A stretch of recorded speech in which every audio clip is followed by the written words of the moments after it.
Peço que você abra sua Bíblia, por favor, na carta de Paulo aos Efésios, capítulo 4.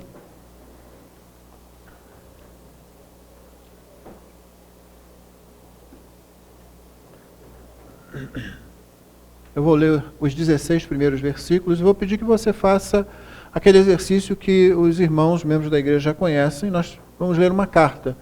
E ninguém pega nenhuma carta, ninguém pega nenhum e-mail, né? Nem mensagem de WhatsApp, você começa lendo do meio dela, né? Você começa lendo do princípio e vai lendo até o final. Principalmente, obviamente, se ela interessa a você. Nós não vamos fazer isso agora, como não acontece sempre.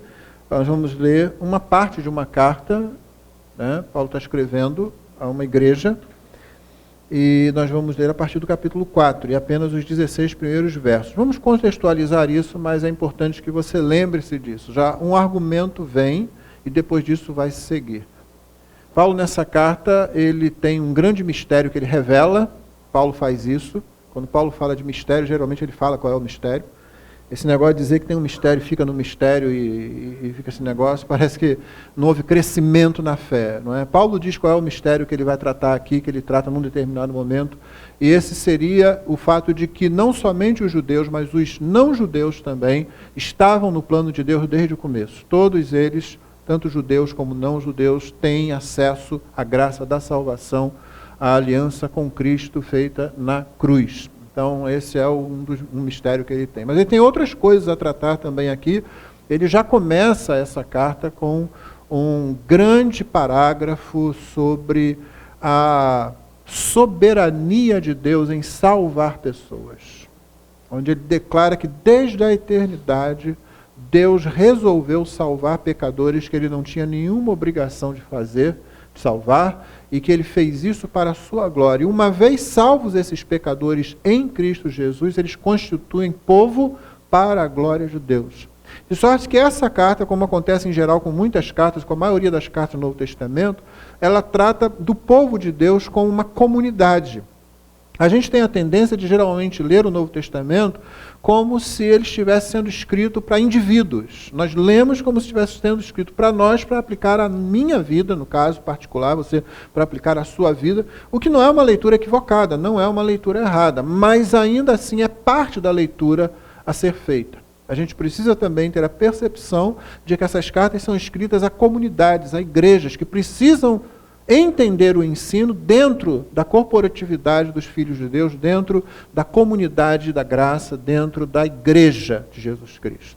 Particularmente, o capítulo 4 dessa carta fala sobre isso. Ele começa com Paulo fazendo uma alusão à Trindade, colocando as relações dentro da Trindade como sendo a base das relações que acontecem dentro da igreja. Ele coloca as relações dentro da Trindade como sendo a base para os dons, as capacitações que Deus dá à igreja. E exorta que nós nos empenhemos por isso com bastante vigor. Ele não chama a nossa atenção dizendo assim, olha, se você tiver um tempinho, se você achar que é interessante, então você tenta reproduzir a unidade da igreja que tem sua base na unidade da Trindade.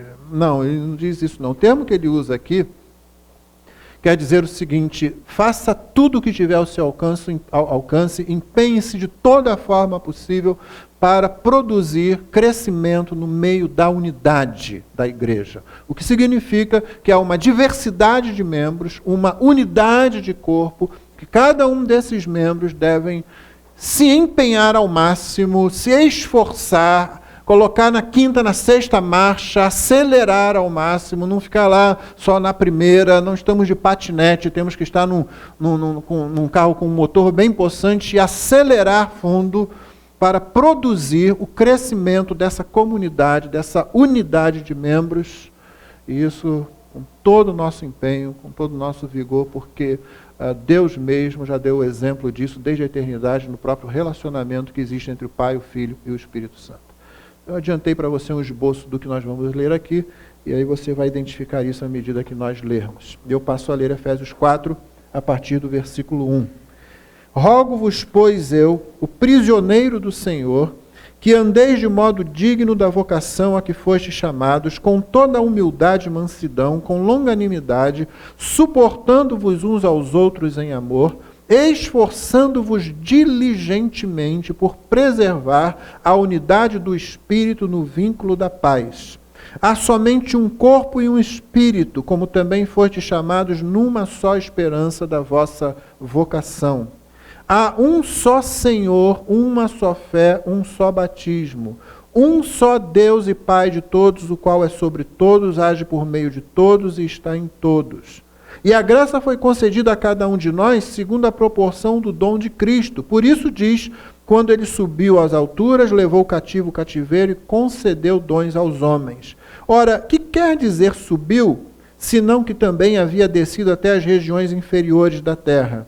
Aquele que desceu é também o mesmo que subiu acima de todos os céus para encher todas as coisas. E ele mesmo concedeu uns para apóstolos, outros para profetas, outros para evangelistas e outros para pastores e mestres, com vistas ao aperfeiçoamento dos santos, para o desempenho do seu serviço, para a edificação do corpo de Cristo, até que todos cheguemos à unidade da fé e do pleno conhecimento do Filho de Deus, à perfeita varonilidade, à medida da estatura da plenitude de Cristo, para que não mais sejamos como meninos, agitados de um lado para o outro e levados ao redor por todo o vento de doutrina, pela artimanha dos homens, pela astúcia com que induzem ao erro. Mas, seguindo a verdade em amor, cresçamos em tudo naquele que é a cabeça, Cristo, de quem todo o corpo, bem ajustado e consolidado pelo auxílio de toda a junta, segundo a justa cooperação de cada parte, efetua o seu próprio aumento para a edificação de si mesmo em amor. Deus abençoe a leitura de sua palavra. Amém. Vamos orar, irmãos. Pai, nos aproximamos da Tua palavra e nos vemos insuficientes para expô-la, para explicá-la e para aplicá-la.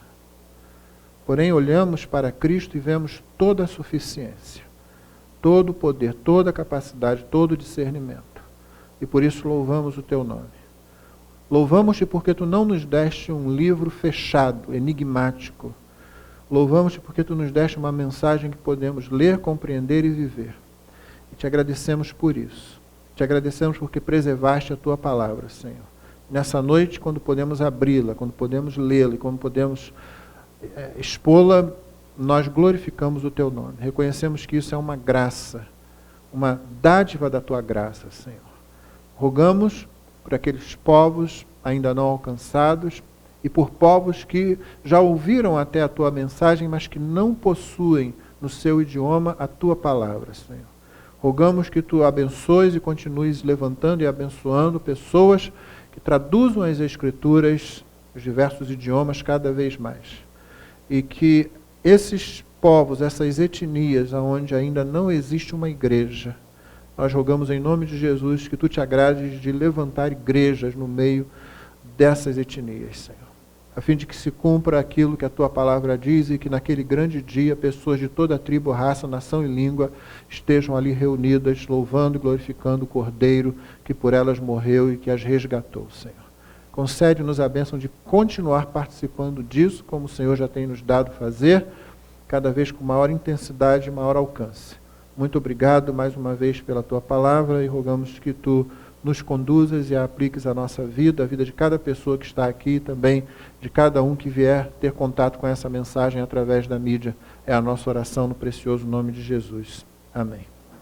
Paulo começa essa parte da carta fazendo um apelo, rogando.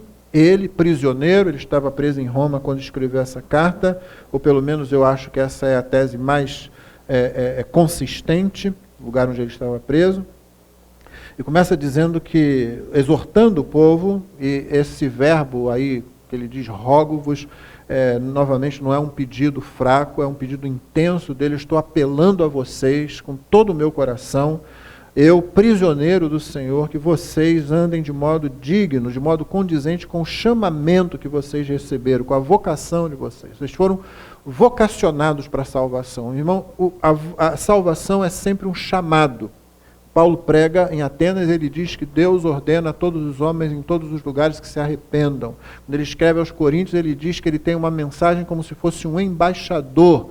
Ele é embaixador da parte de Cristo, dizendo: em Cristo vos rogamos que vos reconcilieis com Deus. Então é sempre um chamado, uma vocação. Antigamente, quando o rei tinha alguma coisa para dizer, ele enviava o seu arauto, e então alguém tocava lá uma trombeta, fazia alguma coisa que chamasse a atenção, havia um chamado para que as pessoas viessem, para que as pessoas se reunissem. Paulo está dizendo: vocês foram chamados. Esse chamado, ele tem um certo status, ele tem uma certa dignidade. E aqueles que receberam esse chamado, eles devem viver de acordo com essa dignidade, com o status desse chamado. É por isso que já dissemos anteriormente que o que define você não é realmente a família em que você nasceu, nem o país em que você nasceu. Essas coisas estão envolvidas, mas quando você conhece a fé cristã, o que define você é a cruz. O que Cristo fez na cruz. O fato de ele ter morrido por você. Se você quer realmente resolver alguma possível crise de identidade, você precisa olhar para a cruz de Cristo, aonde Cristo morreu por você. Quando você olha para lá, então ali você começa a entender quem você era, quem você é, o que você merecia e o que você de fato vai receber de Deus. Que não é o que você merecia, é a graça dele. Isso amamos tanto aquele hino que fala da velha cruz. Velha rude cruz. Porque é na cruz que você vai buscar a sua definição. Lá está a dignidade do chamado. Lá está o amor de Deus demonstrado, lá está a justiça de Deus demonstrada. Cristo está sobre a cruz, isso é o amor de Deus. Há uma cruz na qual Cristo está, isso é a justiça de Deus. Ele paga o preço, ele sofre a ira divina, a justa ira divina da qual eu era merecedor, para que eu receba somente e unicamente a graça. Ele recebe a ira, eu recebo a graça. Ele vai à cruz, eu vou à mesa. Então Paulo lembra tudo isso quando ele diz aqui, ele já vinha falando sobre várias coisas, ele diz assim: eu rogo vocês intensamente que vocês andem de modo digno, que vocês vivam de modo digno da vocação a que vocês foram chamados. E ele descreve um pouco isso com toda humildade e mansidão, porque assim é o crente. Crente que não é humilde, não é manso, crente que não está lutando realmente para se tornar humilde e manso, com longanimidade, crente que não apoia, não suporta, esse suportáveis aqui é dar o apoio uns aos outros, crente que não entende isso, uma das duas coisas está acontecendo: ou ele não é crente, em grau nenhum, ou ele então está realmente com a fé muito defeituosa. Você não pode, ano após ano, estar numa igreja, depois de ter confessado a Cristo como Salvador, depois de ter dito: eu creio em Cristo, Ele perdoa meus pecados, e entra ano, sai ano, e você está ali lutando ainda com essa situação de que eu não consigo ser humilde, eu não consigo ser manso, eu não consigo ser longânimo, e quaisquer outras coisas que você colocar. O crente está se aproximando de Cristo, ele vai ser isso. Ele não precisa ser um pateta, ele não precisa ser um tolo, ele não precisa ser uma pessoa que fique se deixando aproveitar, um bobo, como a gente fala. Não se trata disso. Mas ele muitas vezes vai fazer o sacrifício, ele muitas vezes vai sofrer o prejuízo, não porque ele não saiba, não porque ele não identifique, mas porque ele será alguém que vai imitar Cristo. Ele lembra: a vocação com que eu fui chamado está numa cruz. Quando Paulo escreve aos Coríntios, ele estabelece a cruz como sendo parâmetro para resolver todo o problema. Você pega a carta aos Coríntios lá desde o começo, cada uma das situações que o apóstolo vai mencionar, a cada uma daquelas que ele vai se dirigir à igreja, ele vai apontar uma única solução: Cristo na cruz, que é basicamente o significado das boas novas do Evangelho. Está dividida a igreja? Paulo pergunta assim: quem morreu por vocês? Pedro morreu, Paulo morreu, eu morri, Apolo morreu por vocês. Quem morreu foi Cristo que morreu. E ele vai indicar isso sempre, a cruz de Cristo, como sendo a solução para cada uma das coisas. Por isso que você olha para a cruz. E é na cruz também que a gente vai confessar: por que eu preciso ser humilde? Eu não conquistei minha salvação, por que eu preciso ser humilde? Cristo não conquistou minha salvação matando pessoas, destruindo poderes terrenos. Eu fui salvo por outra pessoa, pelo que outra pessoa fez. Eu já começo confessando isso. E além disso, o modo como essa pessoa fez isso foi morrendo. E morrendo de forma vexatória. Foi morrendo de forma vergonhosa. Foi morrendo sob maldição. Quando eu começo a meditar nessas coisas, eu começo a pensar nas minhas atitudes em como deve ser o meu andar digno da vocação em que eu fui chamado. Por isso Paulo descreve humildade, mansidão, longanimidade, suportando-vos uns aos outros em amor. O amor demonstrado na cruz é isso que eu vou fazer com as outras pessoas também. Esforçando-vos diligentemente, é a tal expressão a que eu me referi, né? O que significa aqui não é um quando der, se você estiver bem de saúde, se você estiver disposto, estiver numa boa fase da vida, se não acordou com o pé esquerdo, como alguns gostam de falar, então aí não tem nada disso, é o contrário. É do jeito que você estiver, onde você estiver, se você faz parte desse corpo, esforce-se com muita diligência, com muito empenho, com muito zelo para preservar a unidade do Espírito no vínculo da paz. Note bem, sempre que a Bíblia menciona essa paz, geralmente ela está falando de paz com Deus. A gente tende a olhar paz sempre como sendo eu viver em paz. Pense bem sobre o que o apóstolo está dizendo aqui. Ele está falando o seguinte: você vai ter trabalho. Para manter essa unidade no vínculo da paz, você vai ter trabalho. De vez em quando você será o problema, outras vezes seu irmão será o problema. E às vezes seu irmão não é uma pessoa fácil. É sempre muito bom agir quando a pessoa é fácil, né? A gente chama de pessoa fácil aquela pessoa que é simpática, aquela pessoa que ouve você, aquela pessoa que está sempre disposta a caminhar uma milha a mais. Só que na igreja não é assim o tempo todo. Nem todo mundo é assim. A igreja é formada, não sei se nós percebemos isso, por pecadores. E ainda somos pecadores. O pecado ainda habita em nós. Já fomos salvos da pena do pecado, já fomos salvos do domínio do pecado, mas ainda não houve a libertação da presença do pecado. Então, na igreja você vai encontrar a manifestação do pecado nos irmãos que a gente supõe sempre, eles estão lutando para crescerem, para amadurecerem, para se parecerem mais com Cristo. E enquanto essa caminhada continua, você vai ter nos seus irmãos sempre a possibilidade de um enfrentamento, de um trabalho para manter a diligência ali. Então essa paz é paz com Deus. É essa paz com Deus, é esse Deus não ter nada contra mim que me fortalece, que me dá condições de lutar para que o meu irmão também compreenda isso e viva da mesma forma. E aí se produz a paz no sentido horizontal. Mas note, o contexto disso é zelo, é trabalho, é uma certa luta que você tem na igreja. E às vezes a gente vem para a igreja e a gente pensa, bom, se é a igreja, então a coisa aqui vai ser maravilhosa. Se é a igreja, todo mundo vai ser compreensivo. Se é a igreja, todo mundo vai ser amoroso. Irmãos, eu diria, depois de 30 anos de ministério e mais um pouco ainda na igreja, que realmente é isso que você vai encontrar na igreja, mas não da forma ideal que às vezes nós colocamos, que não é uma forma ideal, é apenas uma forma egoísta. Eu já sei como a igreja tem que ser. Eu já estabeleci como a igreja tem que ser comigo, como é que ela tem que agir comigo. Isso é só egoísmo, isso é só manifestação do meu pecado quando eu faço isso. Mas eu diria, depois desse tempo todo do ministério na igreja, que realmente você vai encontrar na igreja esse tipo de manifestação de amor, de sacrifício, de pessoas que vão andar um pouco mais, de pessoas que vão confrontar você em amor, apesar de você também encontrar as manifestações equivocadas e erradas disso aí. Ainda mais em tempos em que a palavra é pouco ensinada. Então você tem geralmente uma igreja fraca, uma igreja ignorante do que Deus quer e de quem Deus é realmente, uma igreja tentando manter vínculos de amor, vínculos de unidade, com base em afinidade. Muitas igrejas, infelizmente, eu tenho que dizer, não passam de grupos sociais como quaisquer outros.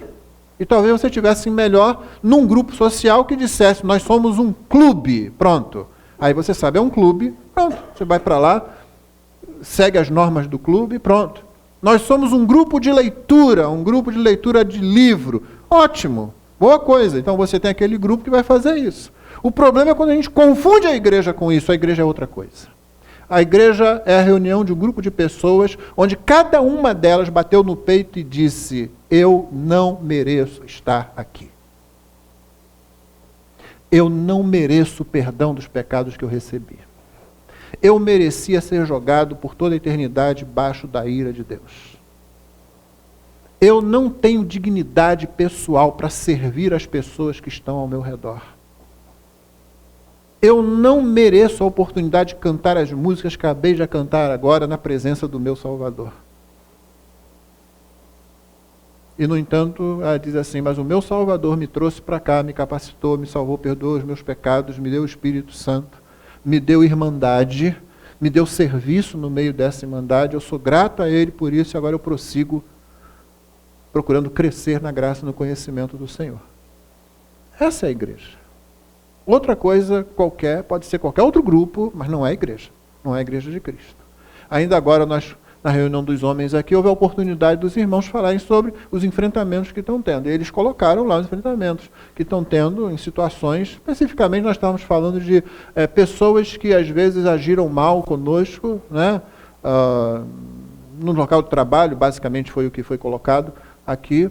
E falamos isso, né? Enfrentei essa situação lá e depois eu vi que o meu coração não estava muito a favor daquela pessoa, porque claro, alguém faz algum mal a você fica meio assim, né? Mas os irmãos reagindo ainda assim, né? Procurando fazer o que a Bíblia diz. Então, depois que os irmãos colocaram alguma coisa, eu disse, meus irmãos, isso aqui é muito bom e tal. Mas se a gente vier até aqui e fizer isso somente, parar aqui, que é bom, né? Você ouvir o que o outro irmão está enfrentando, como eu disse para eles, às vezes você vê um irmão lá assim, poxa, aquele irmão não enfrenta esse negócio, aquele irmão sai tão bem com essa situação, né? Aí o irmão que você está admirando dessa forma, ele fala como é que ele chegou naquela situação, que lutas que ele teve, que erros que ele cometeu, e você fica mais aliviado, você fica mais encorajado. Isso é bom, mas se nós fizermos só isso, nós vamos fazendo o que qualquer grupo é capaz de fazer. E por causa disso nós falamos, agora vamos ver o que o Senhor Jesus diz para nós com relação a isso. Aí fomos para a palavra de Deus para ver como resolvemos essas situações à luz das Escrituras. Nós queremos ouvir o que Deus tem para dizer sobre essas coisas e queremos obedecê-lo, com todas as nossas dificuldades e imperfeições. Por isso, há uma luta, por isso, manter a unidade no vínculo da paz, preservar a unidade do Espírito no vínculo da paz, exige um esforço diligente.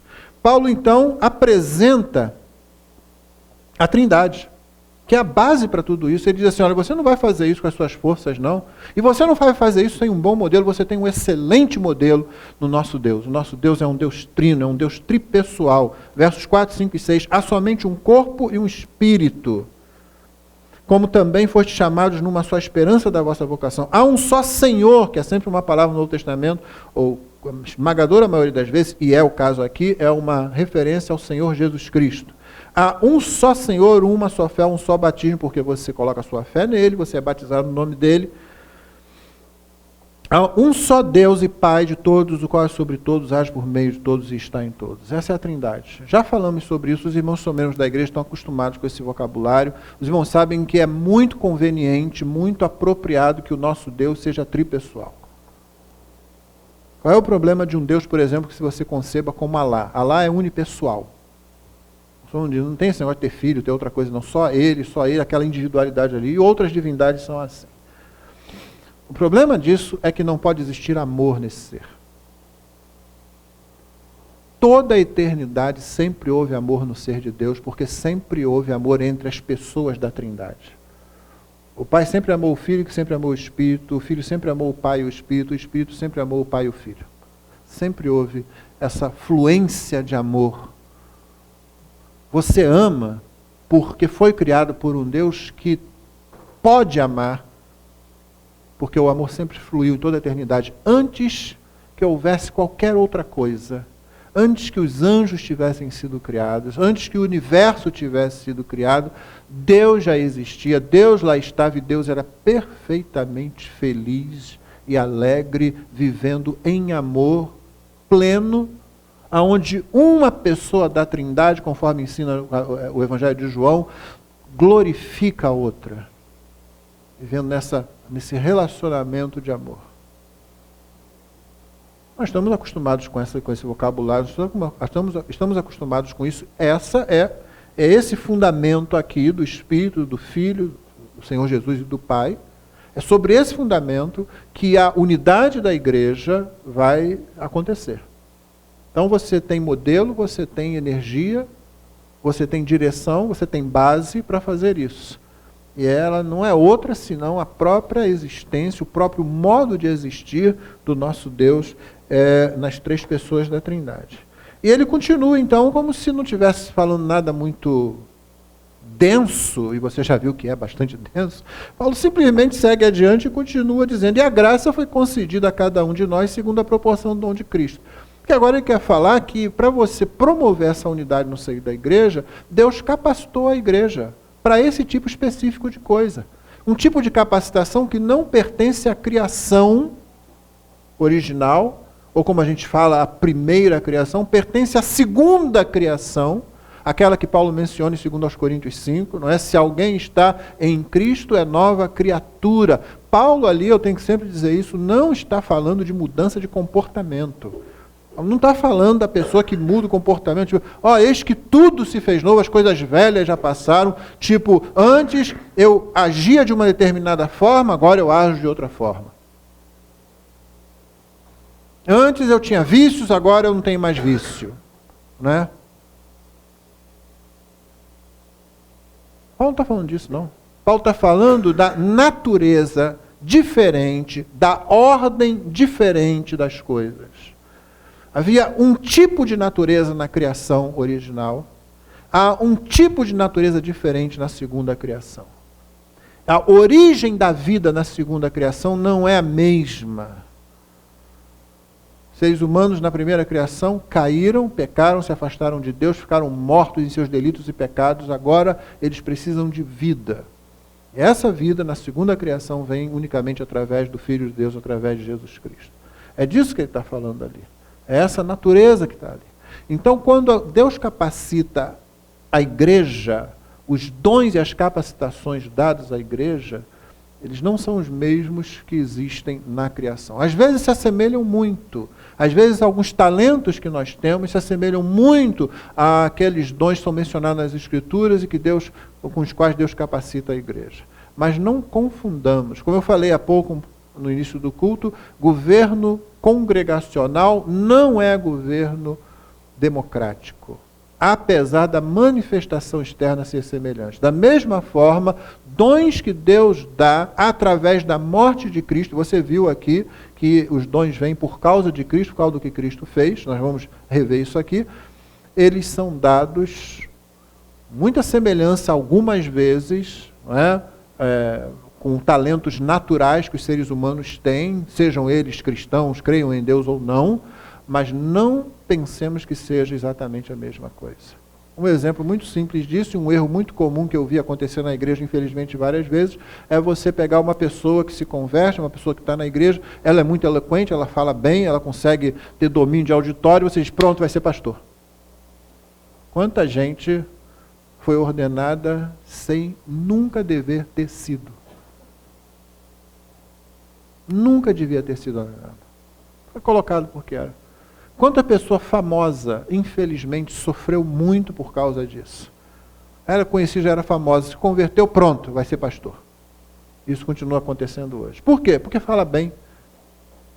Porque tem atenção dos outros. Porque sabe ficar na frente de um auditório.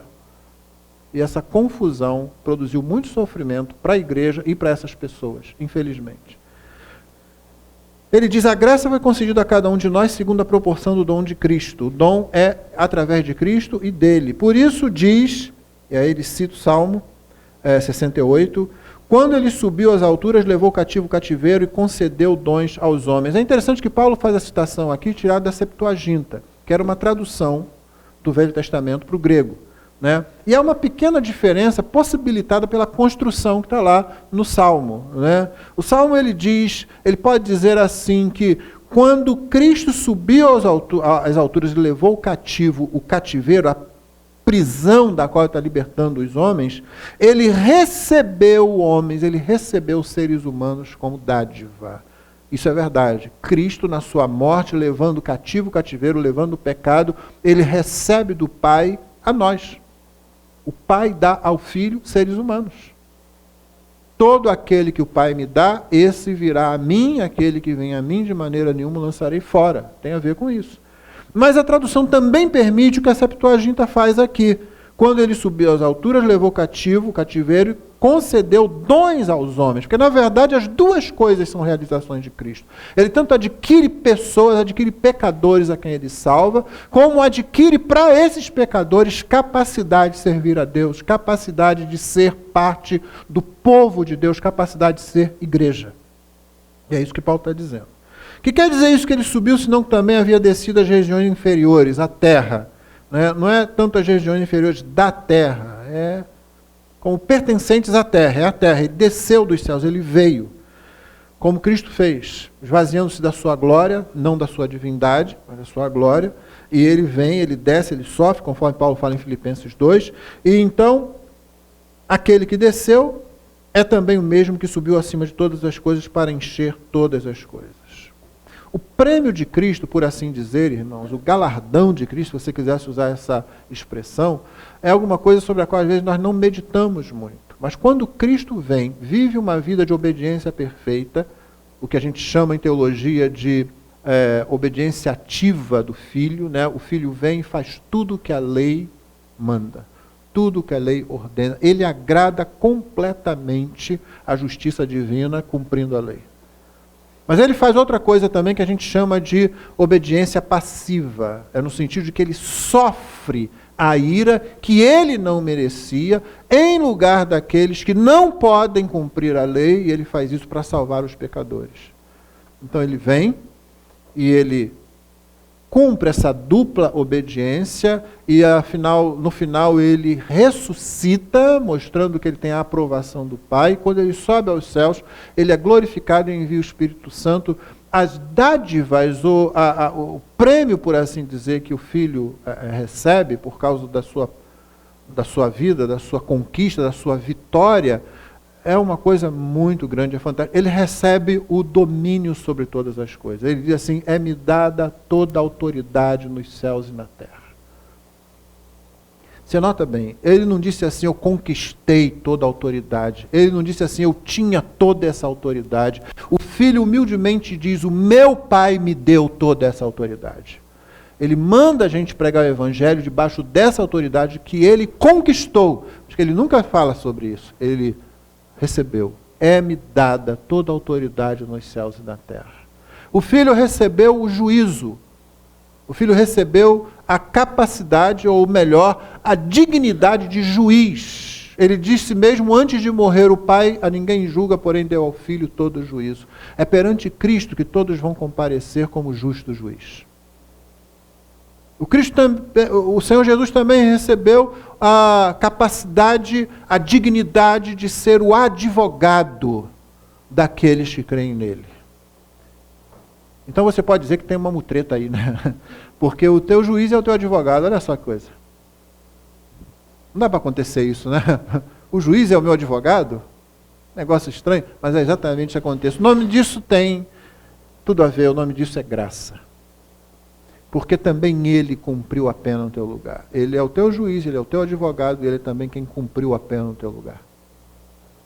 A dignidade do Filho é tremenda. O que ele recebe é tremendo. Ele recebe também o direito de reunir a igreja, como diz Apocalipse 6. Né?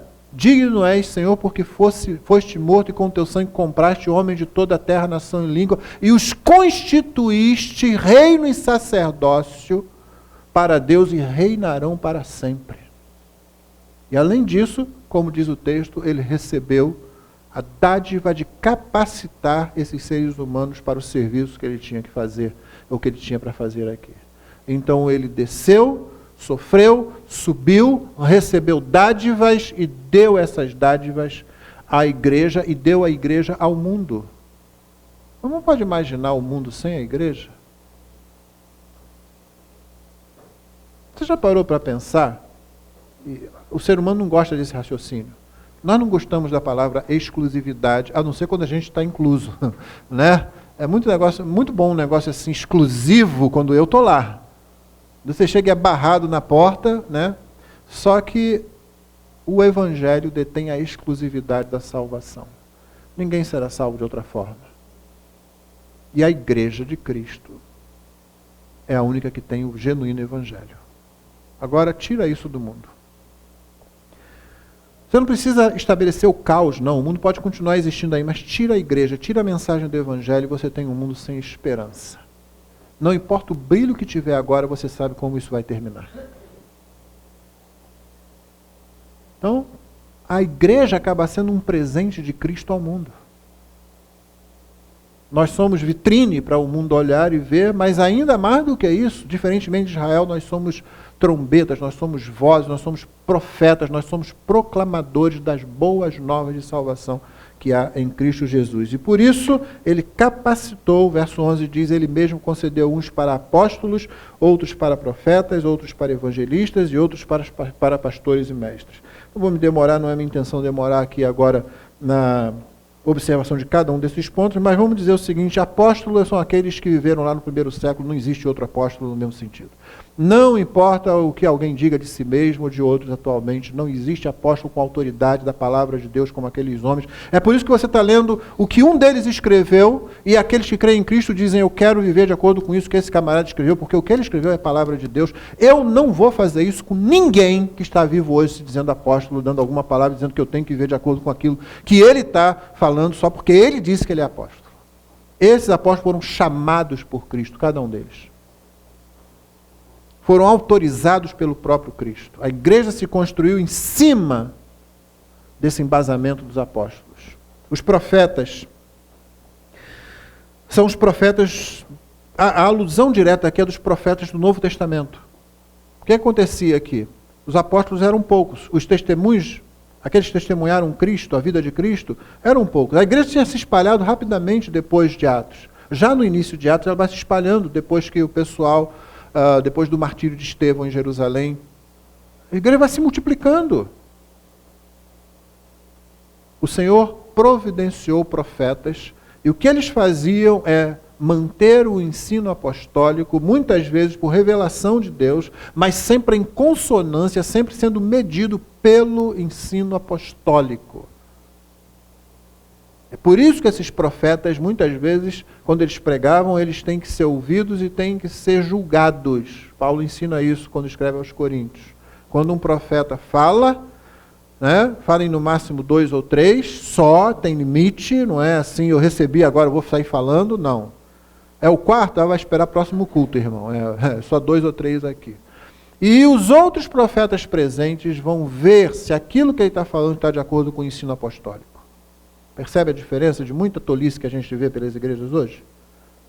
Esses são os profetas.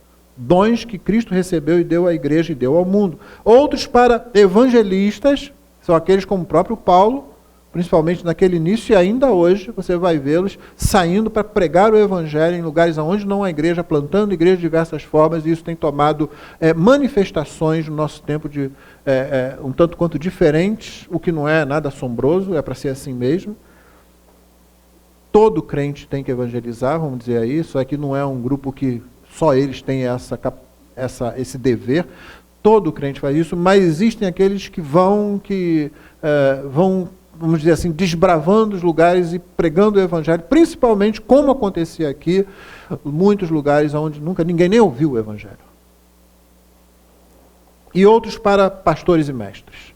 A conjunção que existe aqui, esse tipo de construção em grego, significa que o pastor é mestre. Ele não está falando pastor, uma coisa, mestre, outra não. O pastor é mestre. Se o pastor não é mestre, ele não é pastor. Tem esse negócio de você imaginar um pastor que não seja mestre, porque nós não pastoreamos senão com a palavra de Deus. O rebanho de Cristo tem uma característica. Ele não é desta criação. Ele é da segunda criação.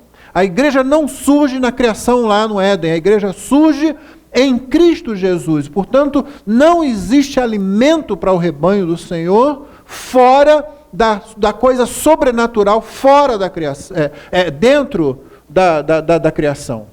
Não existe alimento que possa nutrir a igreja do Senhor tirado da primeira criação. Ele tem que vir de fora. Ele tem que vir da segunda criação. Ele tem que vir daquilo que Cristo fez. Portanto, um pastor, quando alimenta o seu rebanho, ou ele é um mestre da palavra para fazer isso, ou ele vai fazer qualquer estrago diferente no meio do rebanho. Não tem como você alimentar o rebanho se não for com a palavra de Deus. Aqueles que foram salvos pela graça são alimentados pela palavra de Deus. Eu posso vir para cá e contar um monte de piada, talvez você saia daqui se sentindo muito bem, mas talvez você devesse ir a um teatro que você ia passar pela mesma experiência. Se você tem lá um stand-up comedy, um comediante muito bom. Você vai sair aliviado, vai sair bem e tal. Eu posso aqui fazer algumas observações sociais bastante interessantes, intrigantes, e você sair daqui reflexivo e achando que você está um pouco mais consciente da realidade. Mas talvez você devesse ir para outro lugar fazer isso, buscar isso. O que você não vai achar em nenhum outro lugar fora de um púlpito que seja fiel à palavra de Deus é o bom alimento, a boa palavra, a única coisa que pode alimentar o rebanho do Senhor, que é a palavra dele. A nossa fé vem pelo ouvir a palavra de Deus e ela continua sendo sustentada pela palavra de Deus o tempo todo. Ela não é sustentada por milagres, ela não é sustentada por eloquência, ela não é sustentada por nos sentirmos bem. A fé surge e é mantida, surge e é sustentada unicamente pela palavra de Deus. Por isso o pastor é mestre e não pode ser de outra forma. Por que ele dá esses dons à igreja? Com vistas ao aperfeiçoamento dos santos, para o desempenho do serviço desses santos, para a edificação do corpo de Cristo, até que todos cheguemos, nota o corporativismo aqui, todos. Não é a ideia de que eu vou e deixo os outros, não. Como um irmão orou aqui hoje na reunião dos homens, quando o meu irmão cresce, eu cresço. Nós precisamos prestar bem atenção nessa situação, irmão. O crescimento do meu irmão é o meu crescimento. O meu irmão cresce na fé, dentro do rebanho, dentro da congregação local, na qual eu estou incluído. Eu tenho possibilidade de crescer. Você vai para um lugar onde lá está uma igreja e as pessoas não estão interessadas na palavra de Deus, não estão interessadas em evangelizar, não estão interessadas em missões, não estão interessadas em compaixão, não estão interessadas na doutrina, que é o ensino do Senhor e nada mais que isso. Você começa a ficar ali perturbado. Você diz, eu quero crescer e não há como crescer aqui. Vai para um lugar onde o púlpito não apresenta a palavra de Deus, onde o aconselhamento não é segundo a palavra de Deus. Pode ser muito bonito, pode ser muito interessante. A pessoa que aconselha pode ter uma experiência maravilhosa de vida, etc. e tal. Não é alimento para o crente, não é direção para o crente, não é o que o crente precisa. E você vai começar a ficar raquítico, você vai começar a sofrer falta de vigor espiritual. Talvez você comece a lutar para que os outros despertem para isso. Talvez você consiga, talvez não. Quando você está num ambiente onde as pessoas têm a atenção voltada para a glória de Deus, onde o culto está centralizado na pessoa de Cristo, onde canções, palavra, orações têm Cristo centralizado, aí você começa a ser abençoado realmente. Você pode estar num lugar onde supostamente estejam acontecendo milagres, pessoas estejam melhorando de vida e etc. e tal. Sua fé não será alimentada, você não será alimentado e você vai minguar quanto à vida cristã. Você precisa da palavra de Deus, você precisa de estar num meio onde haja realmente a colocação de Deus no centro, Deus em primeiro lugar. Então, quando o meu irmão cresce, eu estou crescendo. Quando o rebanho cresce, eu estou crescendo. A minha fé vai aumentando, eles são uma boa medida para mim, eles são as pessoas que vão me confrontar, eles são as pessoas que vão me animar, eles são as pessoas que vão me consolar, eles são as pessoas que vão me exortar. E tudo dentro daquilo que eu falei no começo. Há imperfeição ainda, não imagine um lugar com todo mundo perfeito, não é disso que estamos falando, não. Estamos falando de pessoas que precisam da graça de Deus para dar o próximo passo, todos nós. E então, quando você começa a servir seu irmão com essa ideia, se eu ajudá-lo, se eu servi-lo, ele vai ser uma bênção para mim. Paulo colocou isso de forma muito bonita quando ele escreve aos Coríntios, dizendo assim, vocês são a minha alegria, se eu entristecer vocês, quem vai me alegrar? E vamos continuar ainda tendo aqueles conflitos, porque estamos lutando com o pecado ainda está em nós, isso vai continuar acontecendo. Novamente, não tenta imaginar uma coisa ideal assim não, porque você vai falhar nessa imaginação e vai tentar querer fazer da igreja uma coisa que ela não é, nem tem que ser. Nós vamos continuar, às vezes, sofrendo ofensa, às vezes ficando meio melindrados, e você vai continuar voltando, porque você está aqui para servir aqueles a quem Cristo resolveu servir, morrendo na cruz. Voltamos à cruz, então, né? Para nos identificar, para ver a nossa identidade, né? E Paulo caminha para o final do trecho que nós lemos. até que todos cheguemos à unidade da fé, pleno conhecimento do Filho de Deus, a perfeita varonilidade e a medida da estatura da plenitude de Cristo. Há quem diga que isso aqui é no céu, mas é difícil entender que seja no céu por causa do verso 14, que vem logo a seguir, para que não mais sejamos como meninos, agitados de um lado para outro e levados ao redor por todo o vento de doutrina, porque no céu não vai ter isso. Com certeza não vai haver doutrinas erradas, heresias no céu. Com certeza você não vai correr o risco de ser levado para um lado ou para o outro, por um vento de doutrina falsa. Né? Então o versículo 13 tem que fazer sentido aqui na terra.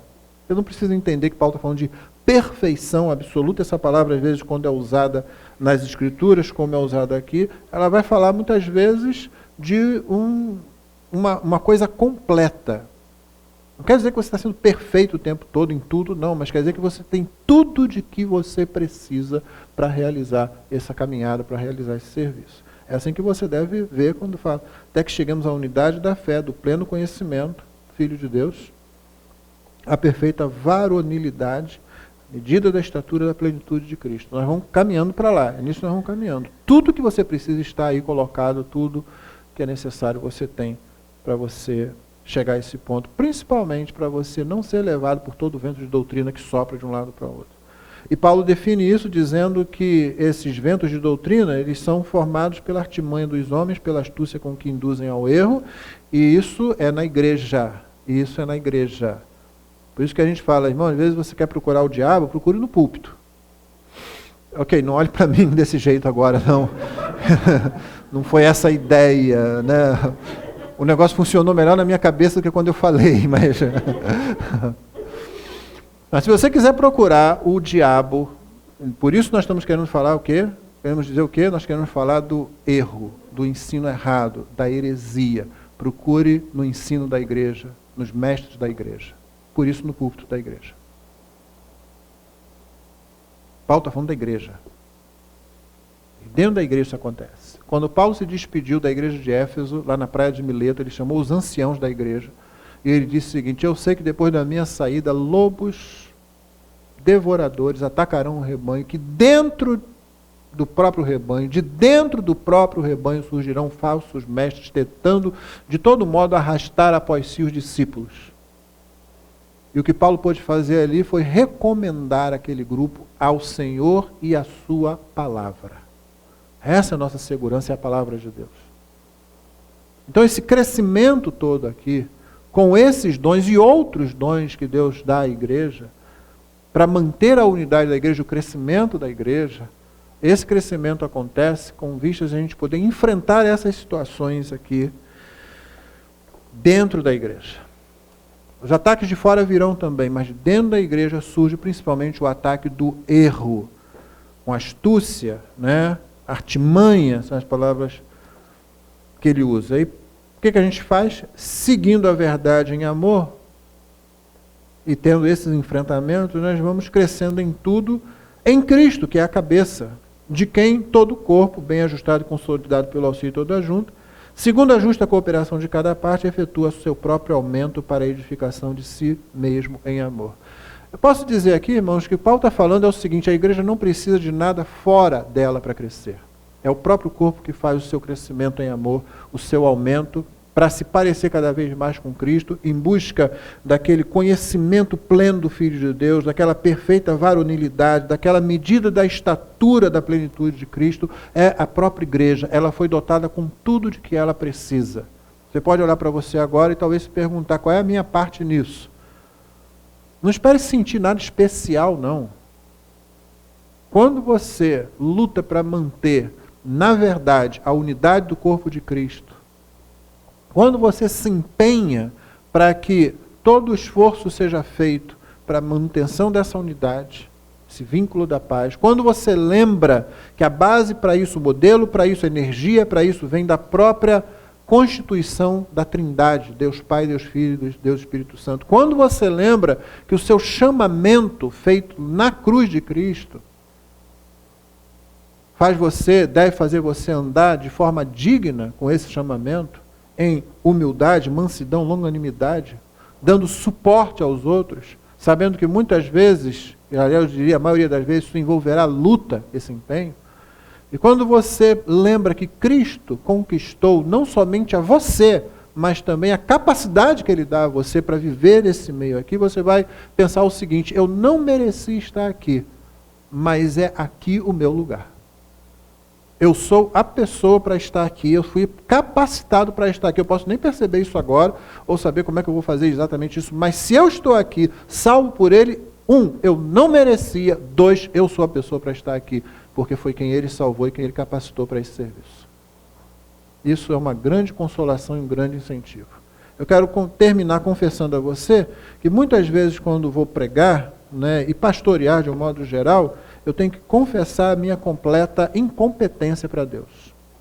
Não, eu tive preparo, eu tive treinamento, eu tenho muita experiência, 30 anos de ministério, deve ensinar alguma coisa para a gente, mas toda vez que eu piso num púlpito para pregar, toda vez que alguém chegar para mim e pergunta alguma coisa, eu tenho uma palavra que vem logo à minha mente: você é incompetente para isso. Lembre-se disso. E eu não jogo palavra fora, os irmãos que me conhecem há mais tempo sabem disso. Eu faço... É isso que eu creio realmente. Eu sou incompetente para isso. Mas eu estou em boa companhia, porque Paulo fala isso também. Quando ele fala do apostolado, ele diz: quem é suficiente para essas coisas? Ele confessa: não sou. Porém, a nossa capacidade, diz ele, a nossa capacidade vem de Deus. O problema é quando a gente acha que a gente é que está fazendo, que a gente pode moldar as coisas, que as coisas têm que sair do jeito como a gente imagina que é, e que a capacidade vem da gente. Não, não é. Então é grande consolação quando eu consigo pensar desse jeito. Não era para eu estar aqui. Eu não merecia. E se dependesse de mim, deixado a mim mesmo, ao meu pecado, eu não ia nem querer. O ser humano não escolhe Deus. Mas esse é o meu lugar. É aqui que eu pertenço. Porque Ele me salvou, me colocou aqui e me capacitou para isso. Essa é a sua situação também, se você é salvo por Jesus Cristo. Então você pode glorificá-lo e buscar o serviço que Ele tem para você fazer, aonde Ele colocou você. E assim você vai continuar glorificando a Ele e continuar crescendo, e os seus irmãos vão crescer junto com você. Você é um instrumento para o crescimento dos seus irmãos. Não importa como você se olhe agora. Você é um instrumento para o crescimento dos seus irmãos pela graça de Cristo. Instrumento, notou? Um instrumento. Um instrumento é sempre uma coisa que é operada por outra pessoa, tocada por outra pessoa. Não é? É isso que nós somos, instrumentos nas mãos de Deus. Que o Senhor nos abençoe, que o Senhor nos conceda graça e que nós nos empenhemos para o crescimento do corpo de Cristo, na graça do Senhor, dentro daquele corpo local onde o Senhor colocar você. Amém?